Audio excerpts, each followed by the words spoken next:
Have you ever stood in the central plaza of Ramsgate, looked up at this statue, and wondered, who the heck is that? Well, I can tell you, it most definitely isn't the man in the title of this video. From the very beginning of your gameplay of Dauntless, you'll hear a name, which floats about amongst the dialogue with the NPCs, in quests, in relation to items, in lore discoveries, and in island descriptions.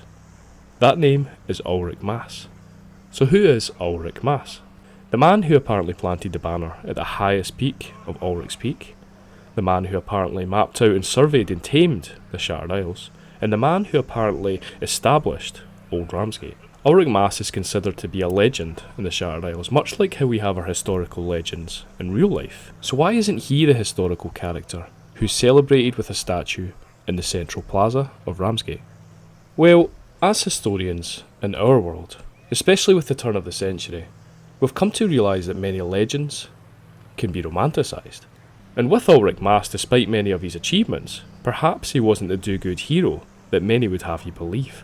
But to actively depict the good or bad intentions and characteristics of this dauntless legend, to maybe work out why he isn't the one that's celebrated so much and hasn't got his own statue in Ramsgate, and to maybe work out who the statue actually is, we have to start from the very beginning, back to the upheaval and the formation of the Shattered Isles.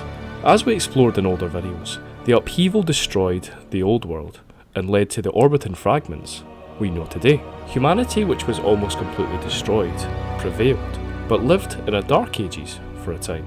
As humanity started to find its feet again, civilizations and societies such as St. Avalain and Ostia began establishing settlements far from the maelstrom on the safer islands of the Shattered Isles. However, most of the Shattered Isles was broken, untamed, and dangerous. And that's when Aulric Maas comes in, where they established the city of Ramsgate on the edge of the maelstrom, on the frontier of the Shattered Isles. We look to the lore archives, and in particular the First Dark Harvest archive, where it states almost a century before Catherine Sorrell would train Slayer recruits from her home base in the frontier town of Ramsgate, the legendary explorer Captain Aulric Maas discovered the ram, named for its shape which resembled a ram's horn when viewed from above. It was the first stable island chain found in centuries. While the interior island clusters like Ostia and Avalania had long formed the centre of what passed for civilization in the Shattered Isles, expansion was only just becoming a priority in the near millennium since the upheaval broke the world. On the largest of the Ram Islands, Maas established a makeshift port for his expeditionary ships. Since the big island had not been fully discovered, he ordered the hasty construction of a temporary wall around the tiny settlement. The heavy reinforced portal that led through this wall to the rest of the island gave the place its name, Ramsgate. Within months, Maas sent back word to his business partners and other allies in St. Avalain. This outpost had the potential to become the busiest port on the frontier, and a busy port required busy people to live and work there. Settlers, in short, were needed to keep the home fires of Ramsgate burning while Maas and his expedition of discovery continued their work to map and connect the many disparate cultures of the Shattered Isles. Needed to build the infrastructure that would support an influx of even more settlers down the line. Needed to support the Slayers, who could clear the big island of any behemoths that might dwell there and the surrounding isles besides. So we're going to set this Dark Harvest document aside for a while, not going into too much detail because we have explored the first Dark Harvest before, but we'll return to it later because it provides some really interesting information relevant to what we're exploring. But it's interesting to read from this document because it gives us almost a timescale. So Aulric Maas had established Ramsgate almost 100 years before the time of Katsarel, and it also states that that was almost a millennial after the upheaval, so it gives you an idea of the timeline of events of the Shattered Isles. So from this reference, essentially, the old world was destroyed 1,000 years before the formation of Ramsgate, and Katsarel began training Slayers almost 1,100 years after that upheaval. It's really interesting to see timelines. We can also see from this that Captain Aulric Maas was already known to be a famed explorer before he established Ramsgate. We can see that he was obviously a citizen from St. Avalenia, he had resources, he had contacts, he was already very established before Ramsgate was even built. Although I would imagine the bar must have been much lower because Ostia and St. Avalenia are far from the Maelstrom on the much safer islands of the Shattered Isles. Although this document talks about behemoths being in and around Ramsgate, and it is on the frontier, it's still quite far from the Maelstrom, so it wouldn't be the most powerful behemoths. So again, the bar might be a little bit lower because they're dealing with things like Nashers and Pangars and Embermanes. All your more powerful behemoths are not around Ramsgate, so it's important to note that Aulric Maas at the time was a famed explorer, although he hadn't come across the more powerful behemoths that we have to deal with today. So he established a small port on the Ram, and with his contacts, with his resources back in St. Avalenia, he was allowed to bring in the big influx of settlers, and they established the city of Old Ramsgate as we know it today. And this should be celebrated. It is a great achievement. He obviously had a very big impact on the formation of Ramsgate. However, he didn't stick around for long, as we're going to read in a minute. The citizens and new settlers of Ramsgate had it very, very tough living out on the frontier. And during this time, Aulric Maas was nowhere to be seen. No, Aulric Maas was continuing on further towards the Maelstrom, exploring and mapping out the Shattered Isles. And as we're going to read up shortly, the settlers had to deal with a lot. They had to deal with dark cults, they had to deal with powerful behemoths and lunar eclipses. And during these struggles, that's when a hero would come to light, and I believe it's that hero that is depicted as a statue in the central plaza of Ramsgate. But first, what was Aulric Maas doing out in the Shattered Isles as Ramsgate was facing these struggles? Well, this is where we find a bit more controversy. We know the Shattered Isles are vast and treacherous. Mapping them out and navigating them must have been an extremely difficult task to Aulric Maas and his expedition team. And Aulric Maas is celebrated throughout the known world for his achievement. However, how can you discover that which has already been discovered? This is an issue we faced in the real world, where Western civilizations explored and conquered and plundered the far reaches of the New World, the Far East and Africa. Have you ever heard of the hunting ground island called Farslayers? No, probably not. But you have heard of Aulric's Peak. What if I told you that Aulric's Peak was once called Farslayers, and it was inhabited by tribes of Farslayers? The Farslayers were then driven from their home in Farslayers, and it was renamed Aulric's Peak. We look to the quest named The Garden, which you'll find on Aulric's Peak, where Slayers uncover the true reason the Farslayer gardener has chosen Aulric's Peak as a place to now settle. You can dive into the tangled history of Aulric Maas, a supposed explorer who helped recover a great treasure that once belonged to the Arbour home Farslayers. Upon speaking to the Farslayer gardener, who's situated in their newly constructed settlement on Aulric's Peak, the Farslayer gardener will state, "Hello traveller, strange one, welcome to my garden, our garden, but only if you bring peace. While here, a favour could you. Too many behemoths, too many claws and wings and teeth digging up dirt, digging up my garden, our garden. Upon clearing out some of the nearby behemoths, the gardener will thank you. Traveller, strange you are, from the city I've guessed. To you it's flowers, but to me this garden means much, to all Farslayers. We paint and protect and nurture and grow, and then we move on, spread life throughout the Isles. But Arbour home, our biggest greenest garden, is lost, gone, taken and poisoned." Obviously that's in relation to the legendary behemoth the Agaris, who's taken over the Arbour home, which makes up the Terra Escalation in Dauntless. The gardener then goes on to state, "Arbour home gone, twisted, dead, and now we plant new seeds. New seeds bring life, right traveller? I search high and low for the glowing seeds, blue and green, full of ether. Can you help? bring life to the isle. After completing the fairly difficult task of finding all the glow seeds which are situated throughout Aulric's Peak, the Farslayer gardener will state, "Glow seed, and many. Thank you, traveller. This garden will grow, and you will grow with it. I can tend to it, this garden ours, but I can never do it alone. All Farslayers are keepers of the wood, and the petals, and the stones, and the branches." On continuing the quest, the gardener will state, "They're ready. The glow seeds, I will paint them with care, and this soil will hold them. This island is special. All land is special. It holds us, gives to us. Gather from this island. The plants grow strong and healthy. I can use their seeds, a bigger garden, friends for the glow seeds." From there you'll go on to collect various foliage from throughout Aulric's Peak, and when returning to the Farslayer gardener they'll state, "You are special, traveller. Do you hear that? On the wind? The whispering voice of the island. You are welcome." Every island has a voice deep inside. Every island will speak, if you listen. The glow seeds grow, but we must care for them still. We must feed them, water them, and love them. Shrikes are nasty creatures, unsavoury yes, but helpful too. Their beaks can be ground to a powder, Farslayer fertiliser. Upon obtaining the beak of a shrike, the Farslayer gardener will state, "Farslayer fertiliser, taught to me by a mentor in Arborholm. I miss it, I do. Tall trees, clear streams. We knew peace for some time, until the Blightbringer, Agaris. Anyway, I'm lost in thought, thank you, traveller. Leave me to rest." When returning again to the Farslayer gardener, she will state, "The glow seeds sing. The song is of joy, but they are hungry for more, like all things. They draw power from ether. You, traveller, you're a slayer, yes? I need ether as much as you can gather at once."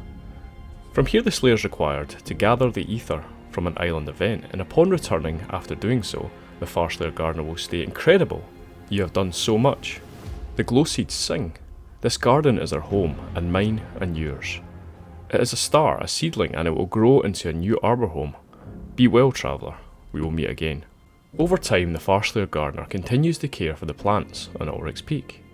Now she is ready to reveal the true reason she chose this island over all others. When speaking to the gardener, she'll state, "Hello, traveller again. You're well, I can tell. The garden sings to you. Our garden. Can you hear it? I must share the reason I chose this place instead of any other. The island is special to me, Slayer, to Farslayers. For wild is the old name. The island's old, the Farslayer name, forgotten by many, now, since its discovery by Aulric Maas.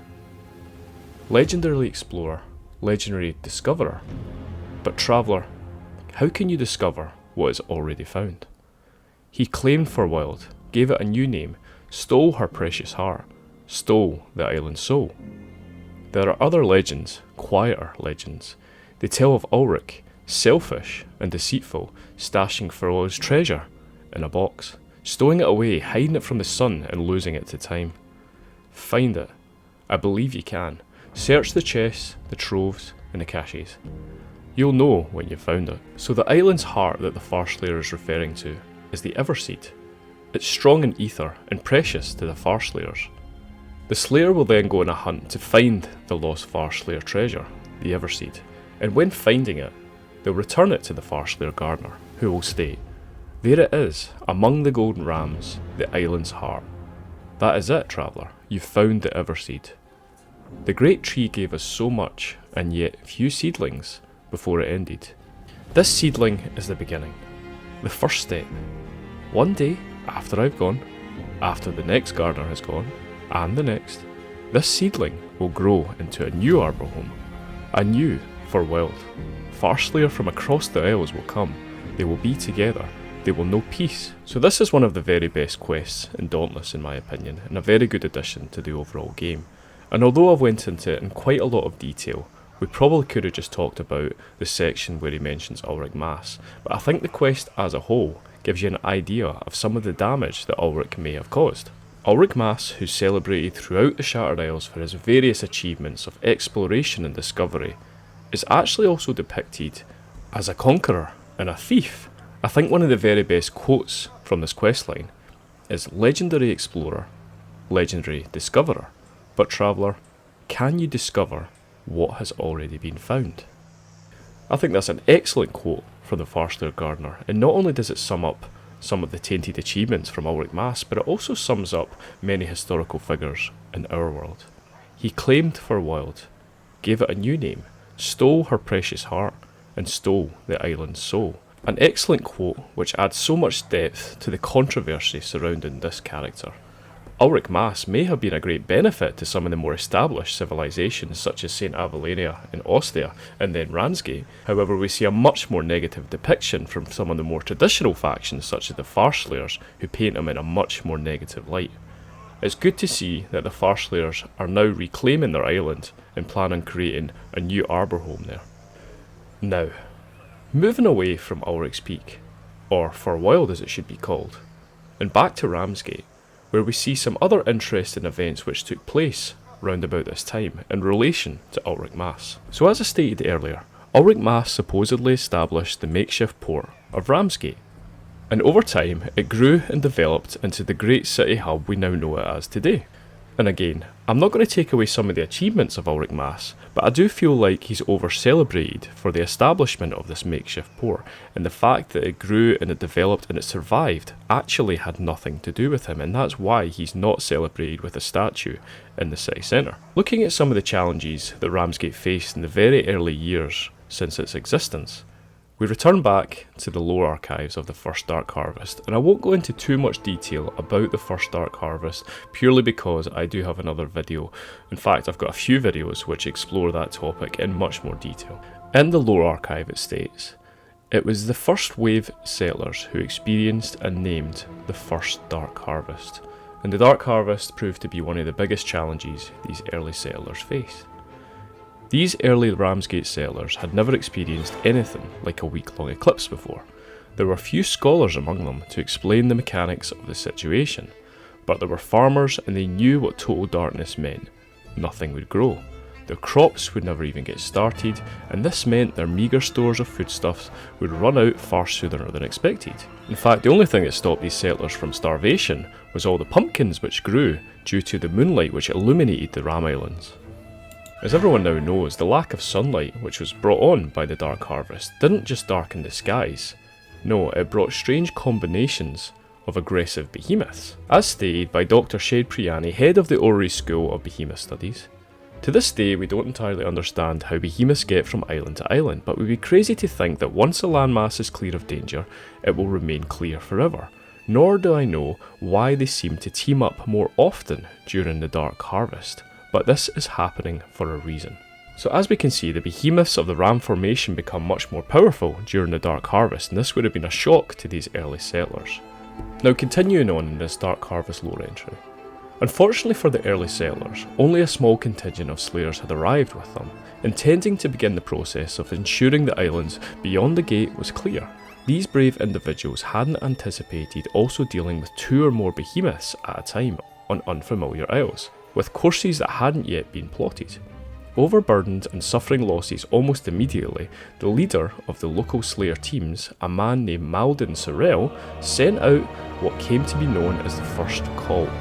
With the help of Aethersmith, who had been part of the first wave, Maldon Sorrel used etheric radio to send out an urgent cry for help to any and all Slayers within range. To the relief of Sorrel and the Ramsgate settlers, the call was answered with a vengeance. Slayers descended upon the new city by the score, undeterred by the seemingly endless night and ready to face the challenges presented by the behemoths the locals had dubbed the Dark Guardians of the Ram. This sudden population boom required the Ramsgate docks to be built almost overnight as dozens of Slayers, cloud cutters, sky sloops and wind barges arrived. After little more than a week, the sun began to emerge from behind the ecliptic archipelago, and a grateful Ramsgate populace surveyed what had become of their new home in such a short time. The ramshackle temporary docks which was established by Aulric Maas would need to be properly rebuilt. The pumpkin crops no longer grew, but left behind enough of that valuable foodstuff to supplement their stores for the rest of the year. The bizarre behemoths that had emerged were beaten back by the massive influx of Slayers, and many of those Slayers decided to stay for the time being. It was, they saw, a perfect launching point for the ongoing battle to save humanity from the mighty beasts that threatened them all. In a statement made by Catelyn Sorrel, the Slayer mentor of Ramsgate, I remember the old stories of old Malden my father used to tell. These days some claim he single-handedly saved the city from failing in its first year, or that he personally led a massive fighting force that wiped out all the behemoths in the Ram in less than a week. But the townsfolk and the scholars don't know what I do, because they haven't read Malden's journal. I know that he was just as scared as the rest of them. When he and the old Ethersmith sent out the call, they expected to be dead by the time the help arrived. It wasn't a call to action, it was a terrified scream in the dark. We're just all pretty damn lucky someone, a lot of someones, heard it and came to help. So finally, this entry goes on to state, in the end, the Dark Harvest wasn't simply a harrowing time for the first settlers of Ramsgate. Without the call, made by Malden Sorrel, sent to the rest of the world, Ramsgate might well have survived, but it likely wouldn't have become the tip of the spear in the battle against the behemoths that threatened the Shard Isles. So this lore entry is excellent in giving us an idea of understanding how Ramsgate not only was established, but how it survived, and how little Aulric Maas actually had to do with that. Aulric Maas is known for exploring and taming the known world and establishing the city of Ramsgate, but Aulric Maas, who's also known as being a conqueror and a thief, and known for actually having very little to do with the establishment and the growth of Ramsgate. So here we have a statue in the central plaza of Ramsgate, and no, it absolutely is not Aulric Maas. No, it most certainly is old Malden, Malden Sorrel, ancestor to Catelyn Sorrel. Malden is celebrated for being the first Slayer. He's celebrated for placing the first call, which would bring all the Slayers to save Ramsgate during the first Dark Harvest. He's celebrated for driving back the behemoths, which almost certainly would have brought wrath and destruction. We can see a more personal, humanistic side of Malden, where he shares in his journal shared by Cat Sorrel that he was afraid and he thought he would die, and it was the people of Ramsgate who actually shared the city. So, we've explored Aulric Maas, his many achievements, and his many critiques. We've explored Malden Sorrel, and why he is the one who should be celebrated as the first Slayer. Old Ramsgate has been destroyed for a number of years now, and we've now established New Ramsgate. When you're standing in the central plaza of New Ramsgate, and you might look up to this statue, I hope you now understand who that actually is, and have a greater understanding of the history which brought you here.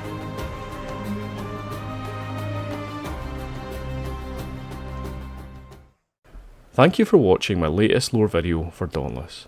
In real life, I enjoy investigating, exploring and expanding upon background information on historical events, and I like doing so in games just like Dauntless. Dauntless might seem linear to many people from the outside. However, if you look at it closer, the Shattered Isles is deep with interesting history and lore, and it's definitely worth talking about. If you are new to the channel, please feel free to like and subscribe, and please join the comments in the section below. We've had many good conversations in the past, and I look forward to many in the future. Until next time, see you later.